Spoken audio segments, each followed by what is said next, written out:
Welcome to the Pharmacy Leaders Podcast with your host, Tony Guerra. The Pharmacy Leaders Podcast is a member of the Pharmacy Podcast Network, with interviews and advice on building your professional network, brand, and a purposeful second income from students, residents, and innovative professionals.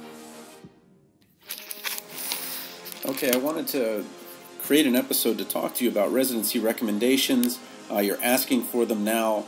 And you're hopefully going to get them before the deadlines here that are usually coming up in very early January and other times.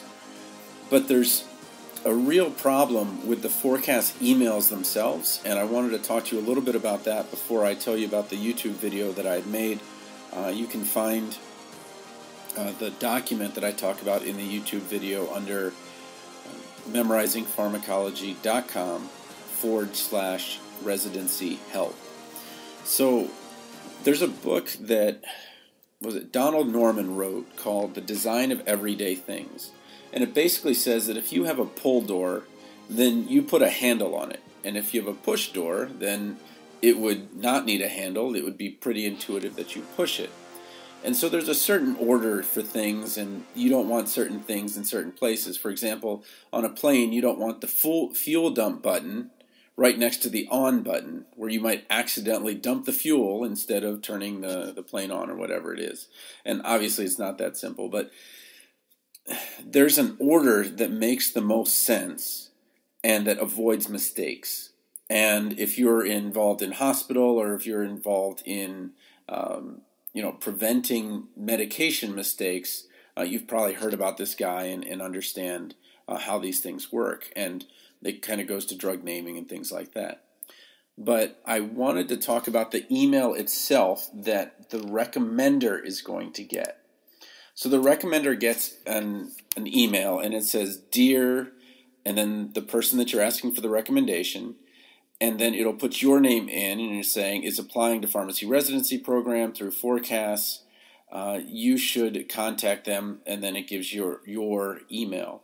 And then it says to complete the online reference form, click the link below. And so we'll click the link.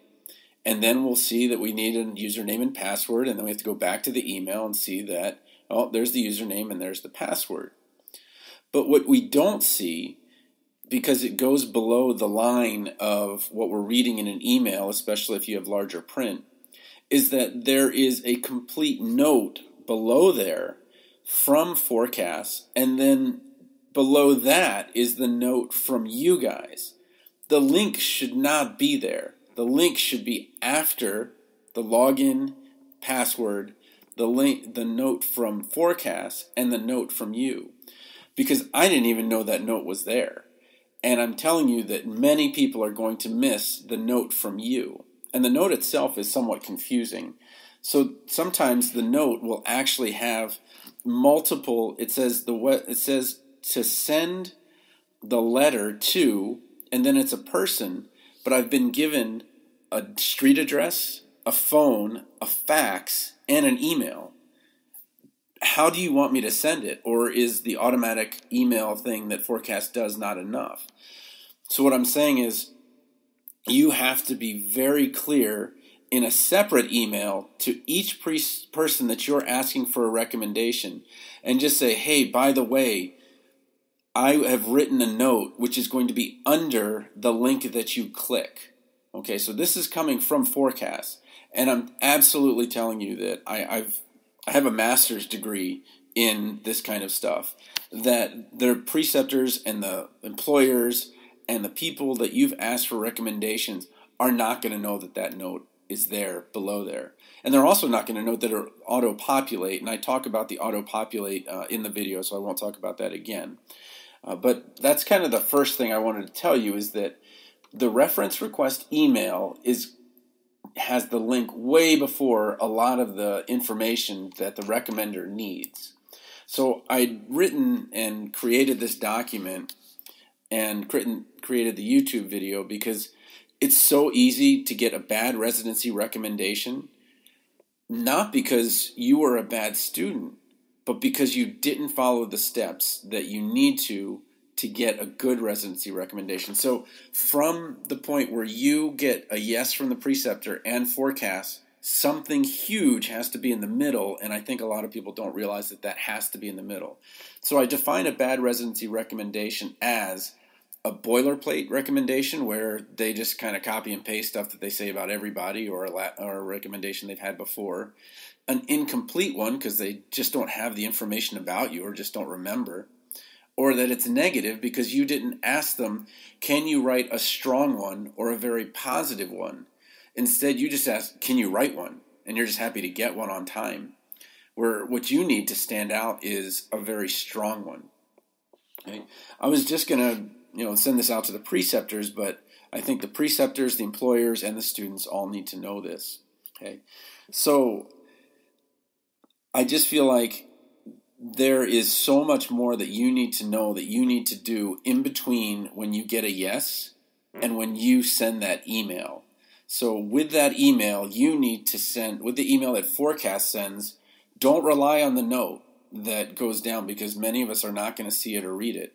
We need you to write us a very detailed letter, and I've created the template on that memorizingpharmacology.com/residency help to better understand what the process is for getting all the information that you can to the preceptor to make their lives easier and to make them feel like you are an organized, on it residency applicant. Now, I know today you guys are going into, or tomorrow you're going into the to the pit. You're going to have 10,000 other people, and you guys have a lot going on. You're worried about your dress and what you're going to say and all those things. But I'm telling you that if you don't fix this, if you don't do this right, that you're going to be traveling the country and you've already drawn dead. Drawing dead is a term from like Hold'em poker, where you see two people still playing even though it's 100% for one to win and 0% for the other to win. That is, you've not given the recommender enough information. You've got really lousy recommendations, and you're going around the country thinking, I have a shot at this, when you absolutely have no shot at this. Because they just don't have what they need to write that great recommendation for you so you can stand out. So I don't want you to make a mistake. I'm really worried that many of you who are excellent candidates who have worked so hard these last 3 or 4 years of your schooling are going to kind of get hurt by this link that's very top of the email, where a very busy preceptor or recommender is just not going to have time or know that note is down there. So here's the video in audio form, but you can go to Tony Farm D. It's the most recent video I've written on December 2nd. I know I have 1,400 or 1,500 videos. And then I'll put it on memorizingpharmacology.com, the residency, so you can also see the link there. Anyway, good luck this weekend. I think it's going to be a great weekend if you've never been to ASHP, if you've never been to Anaheim. But, man, when it comes down to it, this weekend is about the residencies, showing themselves off. What you need to do is get great cover letter, and TLDR Pharmacy is really the one person who can get you that right. You need your CV to be polished, and then you need these recommendations, because it's the recommendations and the letter that they're looking to. And I had no idea that it was possible for it to get messed up this badly. So hopefully you learn a lot from this episode, and feel free to email me or hit me on Messenger at aagara@dmac.edu or on Messenger at TonyFarmD1. Hey, welcome to the Pharmacy Leaders Podcast. What I wanted to do is create a YouTube video first, and then I'll just release the audio edition as well. But what I wanted to show you was how to get a good residency recommendation. And I think there's a misconception that it's really the quality of your recommender, that if your recommender is a good writer, then you're going to get a good recommendation. If they're not a good writer, then you don't necessarily get a good one. But what I'm going to tell you is that it's actually very different in that you have a ton of control, not over what they write, but you have a ton of control over the quality of the writing, the quality of how well they know you, and all these things. And it's your responsibility. And I created a a document for you to help you with this.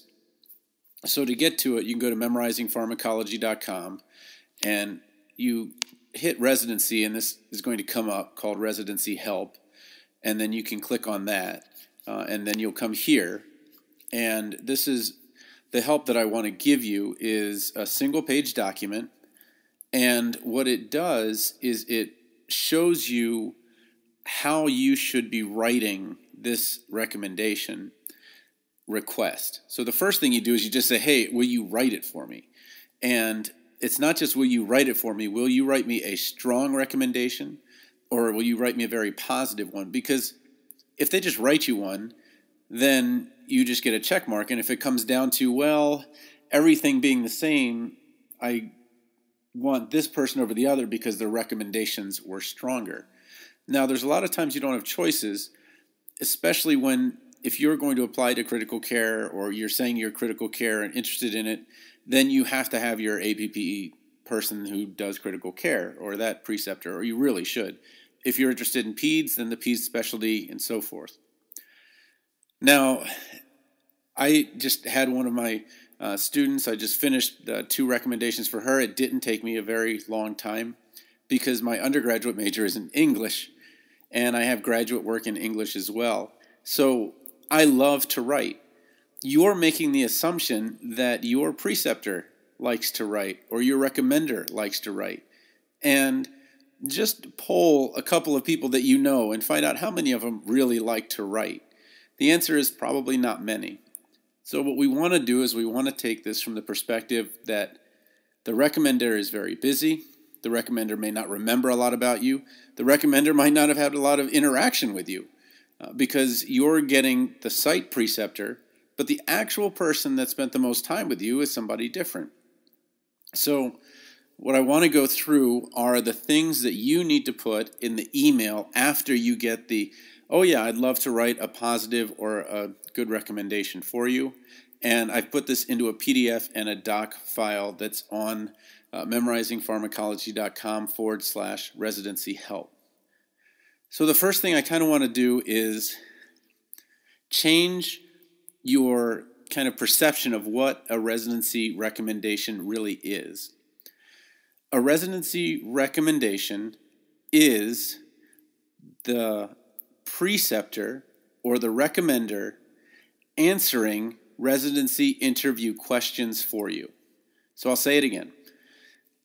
Just as you're going to go in front of the committee and you're going to go and interview, a recommendation is simply a document where someone else answers the residency interview questions for you.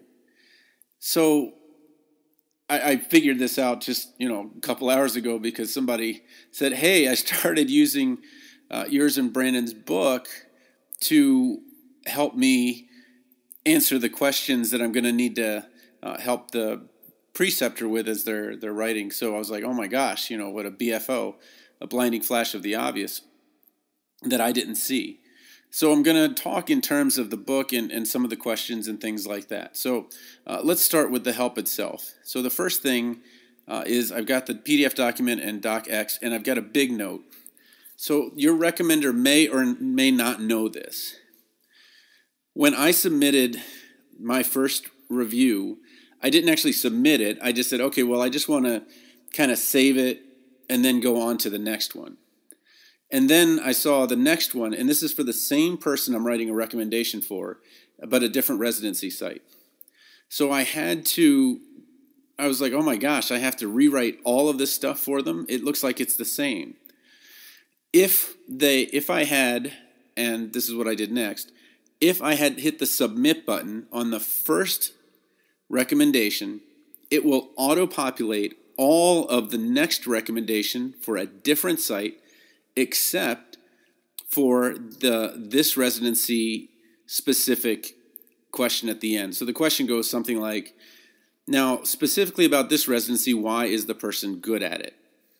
And that didn't auto-populate until I hit the submit button. So I don't know if your recommender knows that. So if you have a good relationship with them, just say, hey, Tony gave me this tip that you've got to hit the submit button on the first one, and then I know I'm asking you for 6 recommendations or 7 recommendations or 10 recommendations, whatever it is, it'll auto-populate all of them except for this one box. Okay, so that's kind of the first thing.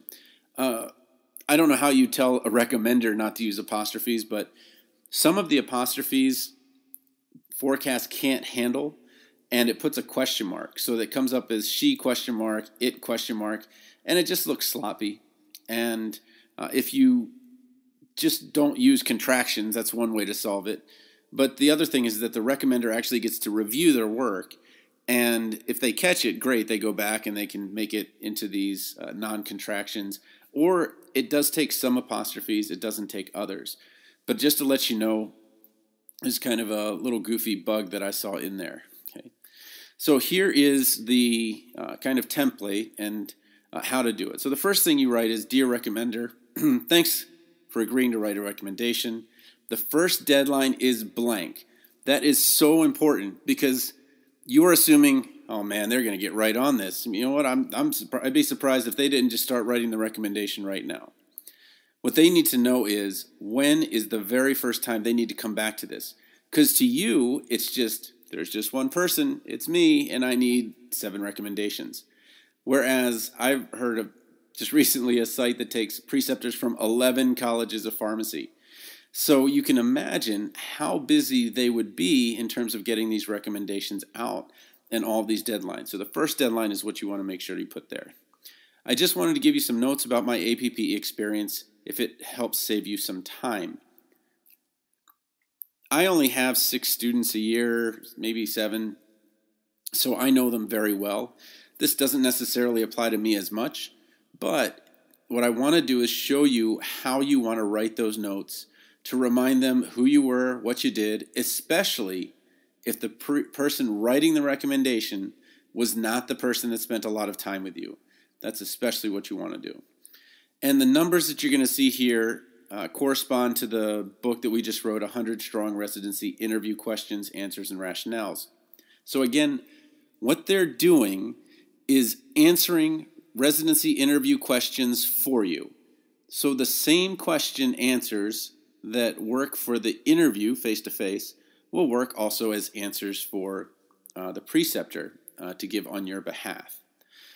So how does that work? I'm just going to go quick here to the Kindle book, and they're all numbered 1 through 100.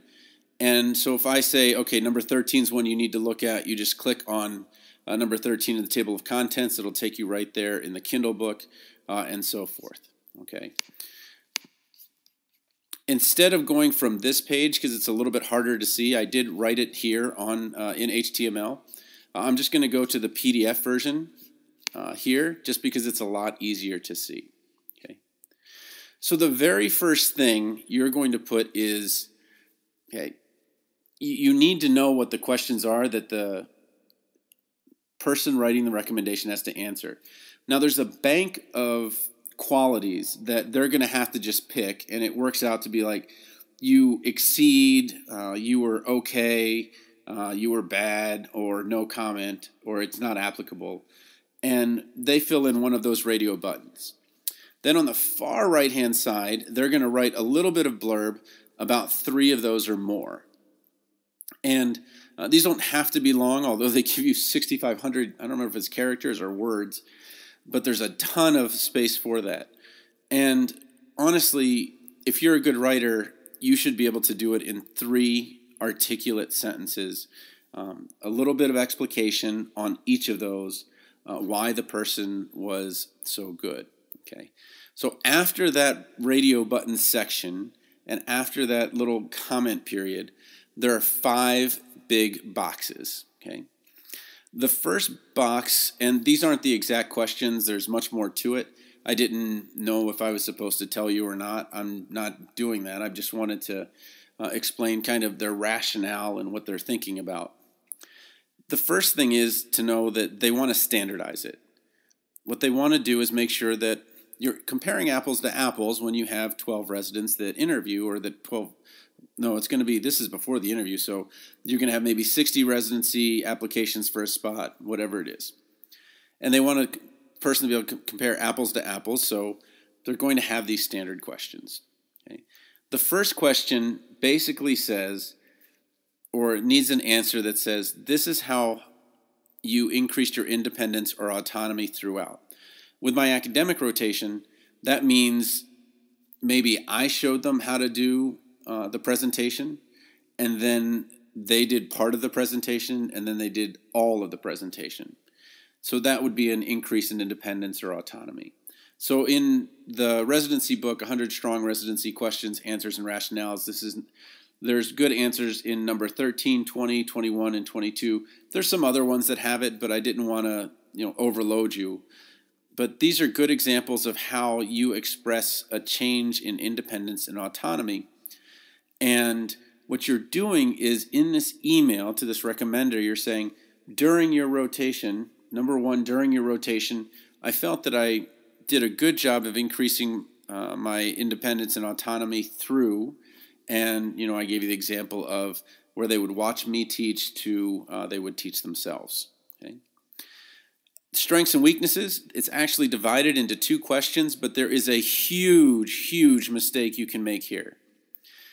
The first is that these are my 2 self-perceived strengths, and figure out what your strengths are. And questions 9, 10, 13, 29, 30, and 31 all address strengths and weaknesses in the book. So you're going to say, I felt I was really strong at public speaking. And my evidence for this is that I got right up there and I spoke, and I was also very good at taking feedback. So when you talked to me about what I was doing, you told me maybe I should be using open-ended questions instead of yes or no questions. Then I took that feedback and then I worked on it. So you're just saying, these are my strengths, okay, and you're expounding on it. And then there's examples of how to do that. The next paragraph you want to give the recommender is, these are my 2 weaknesses, okay, and the weaknesses as I see them. But this is the huge mistake. Don't stop there. You have to say with each weakness what you're doing right now to fix it. Okay, so in the example questions we have in the book, we show you how to do this, but you must say, this is how I'm fixing it. I really struggled when I first got to your rotation with public speaking, but I've joined a Toastmasters group since, or I've asked for more responsibility in my next couple of APPEs or APPEs where I asked for more opportunities to public speak. So if you leave this alone, you are writing your own death sentence. You must put what you're working on.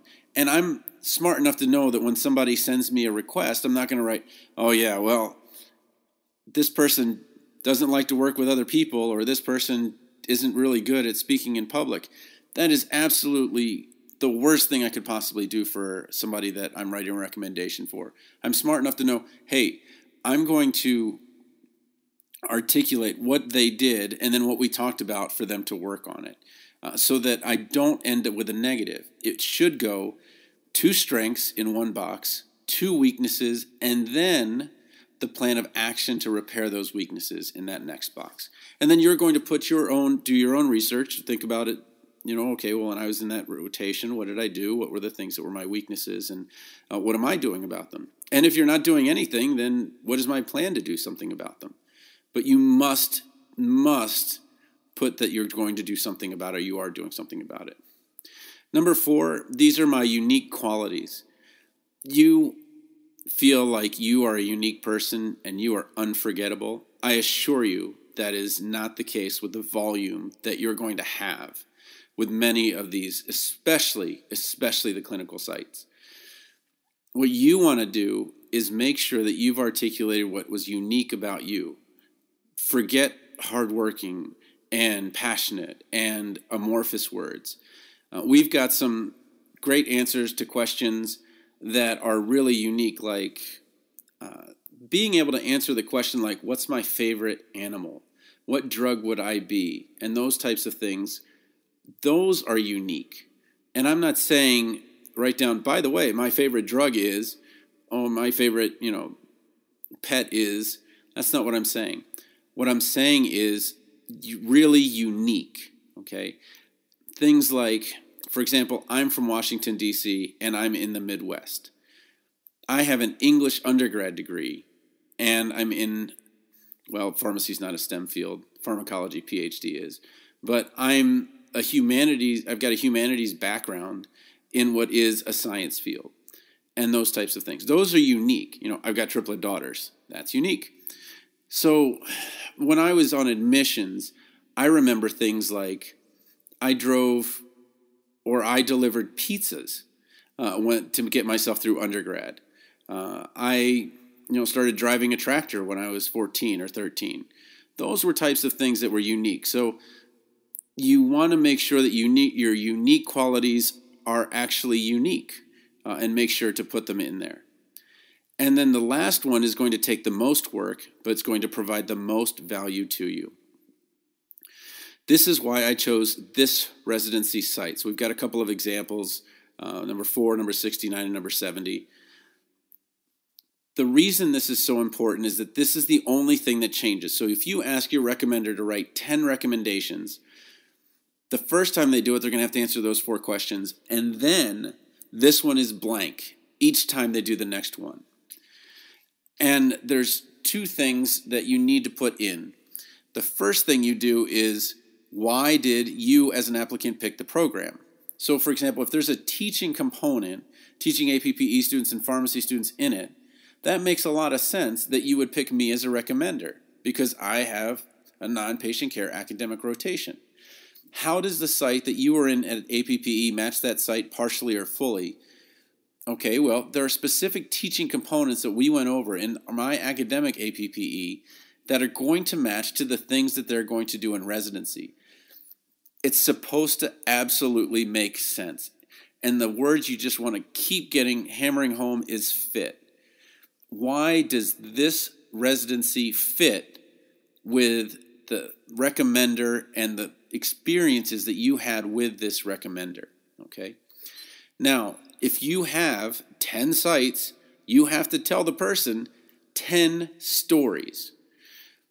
This is why this one fits. And they're not going to all be exactly the same. Like if you're doing AmCare, sure, they're going to be similar. But there's going to be unique parts of each of these sites that you need to write a little bit different for the next thing. So what you're going to do, and you put them chronologically in order of deadline. Okay, so you're saying, I want you to write 10 recommendations. And you're assuming that the person has time to write 10 in a row for you. And that may not be the case. If you've got some that are due in a couple of weeks, put those first so that the person can take a break and then go to the next one at a different time. But what you want to answer is, this is why I chose this first residency site. The deadline for this site is blank. Okay, I picked this program because, and then I felt that the activities I did in your rotation or as an employee with you fit this site because. Okay, you're putting all that in there as a paragraph. And then you do it for the second residency site and the third residency site and the fourth and so on. You have to put these in there because your preceptor is not going to look up the residency site, even if they could find it, right? They need to know why you picked it. So this goes all the way back to you have to know why you're picking it or have a good reason for it. If you start throwing an AmCare, a critical care, community, well, AmCare and community are kind of the same, that's fine. But I'm just saying you have to have this part because this is the one thing that they're going to look at because this is the one thing that's personal to them, okay? As a residency director, I would go right to this paragraph and see, did this recommender know why this person belongs in this site? And as soon as they see amorphous answers like passionate, hardworking, it would be great for any site, they know, you know what, they don't know our site. But if they see, oh, well, they know that there's a teaching component here and that maybe it's only for precepted students from this College of Pharmacy. You're like, wow, this person really knows me. It's kind of like somebody saying, making an immediate connection with you where you say, oh, wow, yeah, I remember. Aren't you a fan of such and such? Oh, didn't you grow up here? And immediately you have that connection. So this is the biggest opportunity for you to help your recommender give you a great connection to the site. I'm telling you, nothing is more impactful than being able to write a unique paragraph for each site as to why this rotation belongs there. Okay? Then you're going to say thank you, put your name, your candidate, your school, and give a contact email, maybe a contact phone, and I would probably give them a Facebook Messenger if you guys are friends on Facebook. That actually is probably how I would get in touch with mine if I had any questions about it. Now, I know that the ones that I did already went out, and I know that she's going to get an email saying, hey, we received it.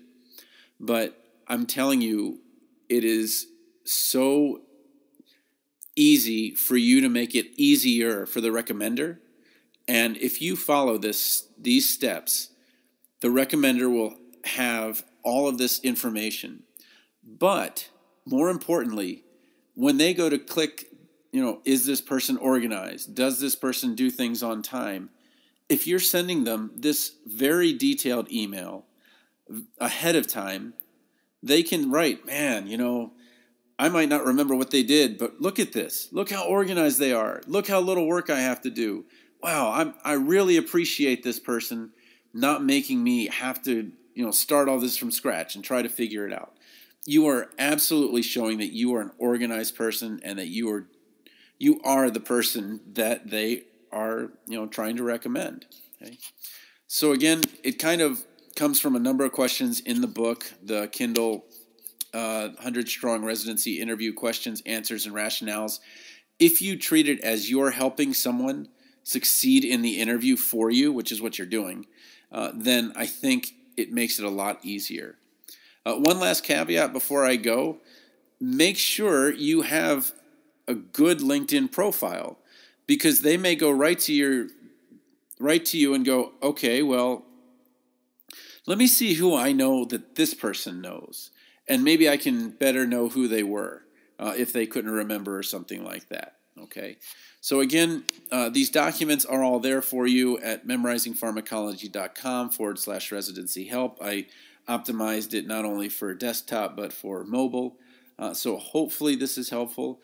But I'm telling you, the recommendation is not out of your hands. It's actually very much in your hands. It's not, okay, well, I hope I get a good recommender. I hope I get a good recommendation. What you can do is create such a good package of information that it will look like you and the residency or the APPE preceptor, the employer, the professor. It'll look like, wow, you guys have a great relationship. You guys really know each other and they really know you.